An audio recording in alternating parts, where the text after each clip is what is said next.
आज एक बार फिर से बढ़ोतरी हुई है। दिल्ली में पेट्रोल एक बार फिर से 35 पैसे महंगा हुआ है।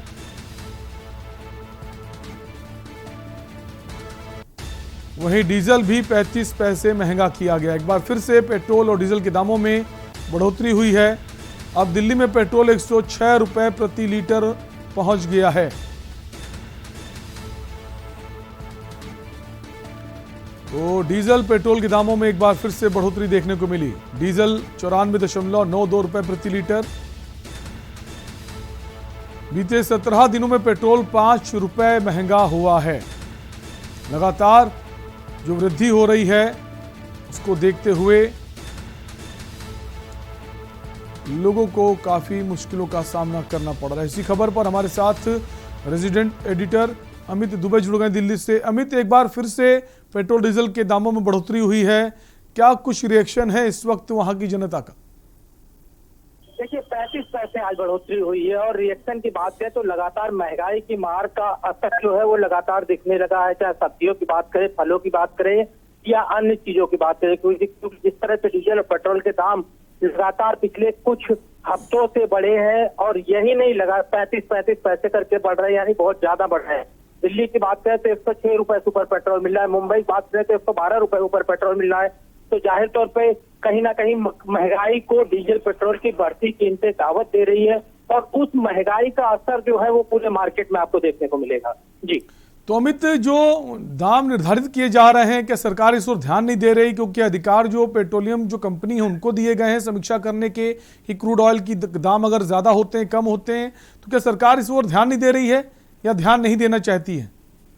देखिए, सरकार कह रही है कि जो डीजल और पेट्रोल है वो सब प्राइवेट कंपनियों के हवाले, उसमें सरकार का इंटरफेयर नहीं है। और सबसे बड़ी चीज है कि जैसे जैसे मार्केट प्राइस बढ़ती है उसी के अकॉर्डिंग दाम बढ़ते हैं। और ऐसे में राज्य की बात करें तो राज्यों का वैट और प्लस केंद्र सरकार का टैक्स, तो लगातार जो दोनों राज्यों के टैक्स है, जब तक सरकार उसे टैक्स को कम नहीं करती, राज्य या केंद्र सरकार, तब तक डीजल और पेट्रोल के दाम नहीं कम किए जा सकते हैं। और यही वजह है कि जैसे जैसे इंटरनेशनल मार्केट में फ्लो होता है वैसे ही वैसे मार्केट में भी इसका असर दिखाई देता है। पिछली बार कुछ बातें जरूर सामने आई थी कि इसे जीएसटी के दायरे में लाया जाए, लेकिन तमाम राज्य हैं वो इसे नहीं चाहते कि जीएसटी के दायरे में लाया जाए, क्योंकि राज्य खुद निर्धारित करते हैं कि डीजल पेट्रोल पे उन्हें कितना टैक्स लेना है, कितना वैट लेना है, कितना सरचार्ज लेना है। और ऐसे में अगर जीएसटी के दायरे में आ जाता तो उसमें केंद्र सरकार के लिए हो जाएगा या दोनों का मिला जुला टैक्स आएगा। जाहिर तौर पर कीमतें जरूर कम होंगी, लेकिन अब तक ना ही ऐसा लग रहा है कि केंद्र सरकार इस पे सीरियस होकर विचार कर रही है और ना ही राज्य ऐसा चाहते हैं। अमित, एक सवाल ये भी है, चुनाव नजदीक हैं तो क्या जो राज्य सरकारें, जिन राज्यों में चुनाव होना है, क्या राज्य सरकारें वैट में कमी कर सकती हैं जिससे पेट्रोल की कीमत कम हो जाए? राज्य सरकार को इसका एक मैसेज जाए कि राज्य सरकार ने उस प्रदेश की जनता के लिए कुछ किया है? देखिए, अगर हम खासतौर पर यूपी की बात करें तो दिल्ली से यूपी में इस समय डीजल और पेट्रोल दोनों सस्ते हैं। पहले अमूमन होता था कि जो एनसीआर का इलाका, खासकर नोएडा और गाजियाबाद का, ये लोग ज्यादा प्रेफर करते थे कि दिल्ली में पेट्रोल भराया जाए, दिल्ली में पेट्रोल सस्ता होता है। लेकिन अब उल्टा हो रखा है, 2 रुपए से ज्यादा का अंतर जो है वो सामने दिखने मिलता है।